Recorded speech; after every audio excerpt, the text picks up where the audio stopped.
నేనైతే పుట్టినప్పటి నుంచి ఇప్పటి వరకు అయితే తిరుపతి చూడలేదు. ఫస్ట్ టైం, అది కూడా నాకు పెళ్ళైనాక, నాకు కొడుకు పుట్టాకైతే ఫస్ట్ టైం తిరుపతికి వెళ్తున్నాను. లాస్ట్ టైం అయితే నేను సప్త శనివార వ్రతం అయితే 2 months చేశాను కాబట్టి ముడుపు చెల్లించడానికి తిరుపతికి పక్కా వెళ్ళాలి అని అంటే నేను ఖచ్చితంగా తిరుపతికి వెళ్ళాలి అని చెప్పి ఈసారి అయితే నేను పుట్టిన ఒక 30 ఏళ్ళ తర్వాత అయితే తిరుపతికి వెళ్ళడం అయితే జరుగుతుంది. నైట్ టైం స్టార్ట్ అవుతున్నాం కదా మనం.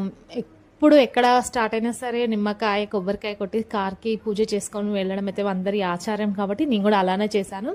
సో తిరుపతికి అయితే ఎంట్రీ అయినాం. తిరుపతి ఎంట్రీ తోటి ఒక స్టాచ్యూ అయితే మనకి కనిపించింది. తర్వాత నెక్స్ట్ తిరుపతిలోకి ఎంట్రీ అయ్యాక అక్కడ ఎలా ఉంటుంది ఏంటో అని కూడా నాకు తెలీదు. సత్రాలు అనేవి అయితే అక్కడ ఉన్నాయి మనం స్నానాలు చేయడానికి. అసలుకు మనం తిరుపతికి వెళ్తే ఒక్క రూపాయి కూడా ఖర్చు పెట్టుకోవాల్సిన అవసరం లేదు అనుకుంటా. ఎందుకంటే ఫుడ్, వాష్రూమ్స్ అన్నీ అక్కడే ఉంటాయి. అసలు మనకు కావాల్సిన ప్రతి ఒక్కటి మనకు ఆడ దొరుకుతూనే ఉంటుంది. అంత ఖర్చు అయితే ఏమి ఉండదు తిరుపతి ఒకటి. మీకు కాకపోతే మేము రెస్ట్ రూమ్స్ అనేది కొంచెం నీట్గా లేవని చెప్పి రూమ్ తీసుకోవడం అయితే జరిగింది. ఒక రెసిడెన్స్ హోటల్లో అయితే రూమ్ తీసుకొని అక్కడ ఫ్రెష్ అప్ అయ్యి మళ్ళీ తిరిగి దేవుడి దర్శనానికి అయితే వెళ్ళడం జరిగింది. కానీ అక్కడికి వెళ్ళాక దేవుడి దర్శనం కాకుండా దేవుడి మహిమలు కూడా చాలా అయితే చూడాల్సి వచ్చింది. అవేంటో లాంగ్ వీడియోలో పోస్ట్ చేశాను.